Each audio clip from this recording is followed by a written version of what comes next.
Salut les copains, bonjour YouTube et bienvenue pour une petite vidéo de fun.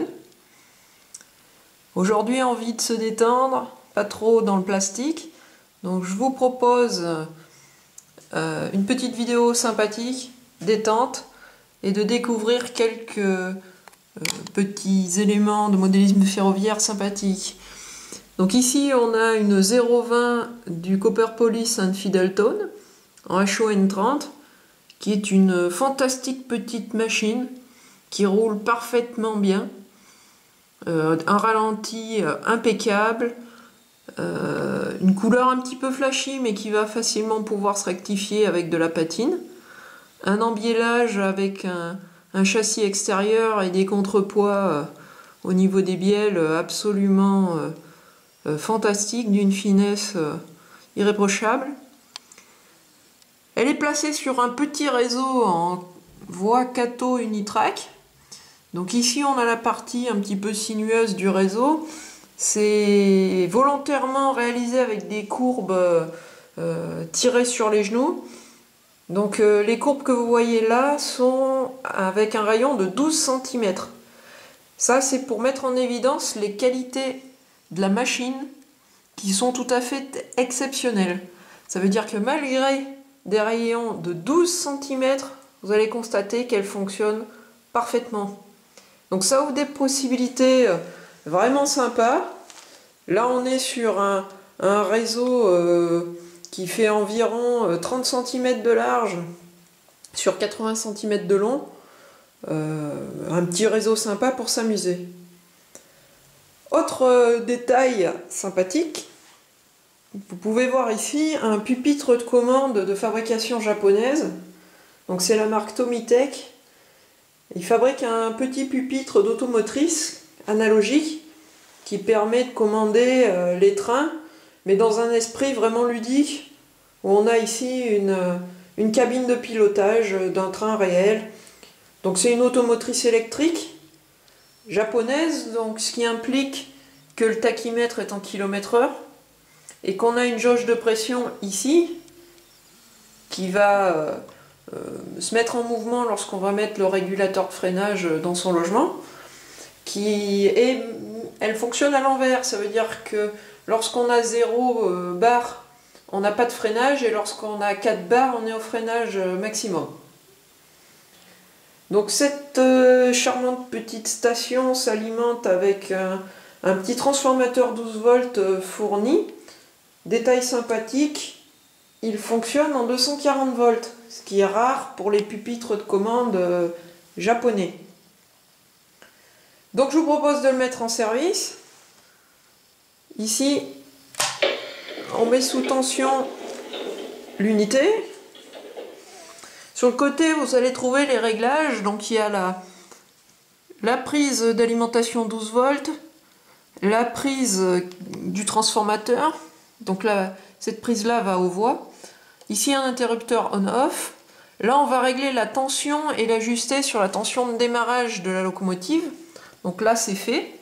Et ici, on a un petit potentiomètre pour régler le volume sonore. Parce qu'on a un haut-parleur sur l'arrière de l'unité qui permet d'avoir un son. Donc, comme on a un son, bien sûr, on a un klaxon qui est actionné au pied, comme sur les automotrices japonaises. Alors les détails du pupitre sont vraiment sympathiques.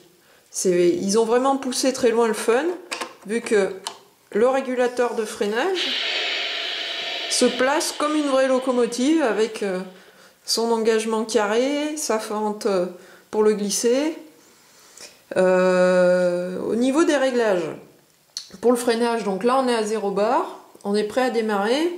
Et avec la molette, progressivement, vous voyez ici, on va faire monter la pression de freinage, ce qui va permettre de faire varier la rampe de décélération. Si on va à fond, on va chercher l'arrêt d'urgence.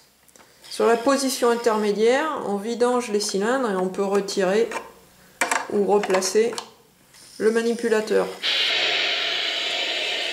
Ici, on a le manipulateur de traction avec un sélecteur de sens de marche, neutre, marche avant, marche arrière. Et ici le manipulateur de traction qui va nous permettre de faire monter le tachymètre. Je vous propose donc de démarrer la locomotive. Nous sommes partis au cran 2. Donc la locomotive va se lancer. Vous pouvez apprécier la souplesse de l'engin. Et ici on a le tachymètre qui va donc gentiment atteindre les 30 km/h. Chaque cran de traction a une limitation de vitesse. Le 1 15 km/h, le 2 30, le 3 60, le 4 100 km/h. On va passer la locomotive et on atteint le cran 3.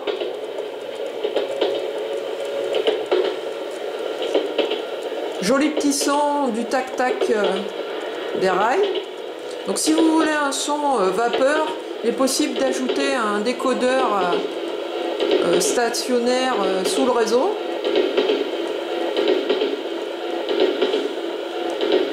Lorsque l'on coupe la traction, on maintient la vitesse. Donc là on était au cran 3, donc 60 km/h. Donc voilà, nous sommes à 60 km/h. Nous allons réaliser un freinage. Pour ce faire, on va utiliser le manipulateur de freinage. Vous observez bien ici, au fur et à mesure que l'on va tirer le manipulateur de freinage, on va augmenter la pression ici. On va avoir la vitesse qui va descendre ici et la locomotive qui va ralentir. Par exemple là, une fois à 30 km/h, on peut relâcher la pression et maintenir les 30 km/h pour passer la courbe contre courbe au fond et pouvoir relancer la locomotive.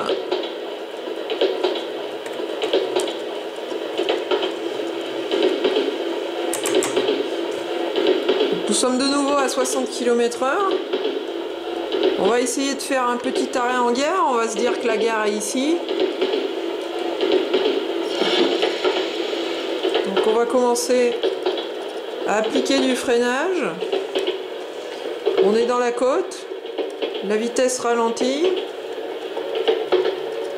On voit qu'on est un peu court. On augmente avec le manipulateur de traction la pression.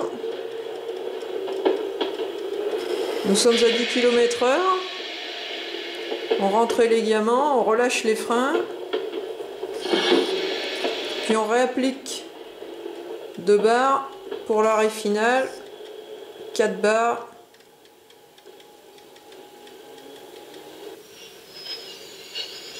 Et voilà un arrêt, on relâche les freins. On est prêt à repartir. Donc vraiment une source d'amusement intéressante. Comme vous pouvez le constater, le pupitre est vraiment bien fait. La locomotive marche à merveille. La voie Kato est vraiment sympa pour se faire des petits réseaux en 2 temps 3 mouvements. Donc là on a des courbes de 150 mm de rayon et là-bas des courbes de 120 mm de rayon. La locomotive marche parfaitement dans ce type de rayon, ce qui ouvre plein de possibilités pour faire des réseaux de toute petite surface, mais au tracé qui peut être relativement intéressant. Donc un petit clin d'œil à Jean-Pierre qui se reconnaîtra, lui qui adore conduire les trains. Ce produit est fantastique pour ça. Donc je vous souhaite à tous une bonne soirée. Merci d'avoir suivi cette petite vidéo de détente. Je vous laisse avec quelques évolutions de la locomotive seule sur les courbes. J'espère que la vidéo vous aura plu. N'hésitez pas, si vous avez des questions ou des commentaires, à les laisser en bas de la page YouTube. Et puis si vous avez aimé, mettez un pouce vers le haut. Si vous n'avez pas aimé, mettez un pouce vers le bas. Je vous souhaite une bonne soirée. À bientôt tout le monde.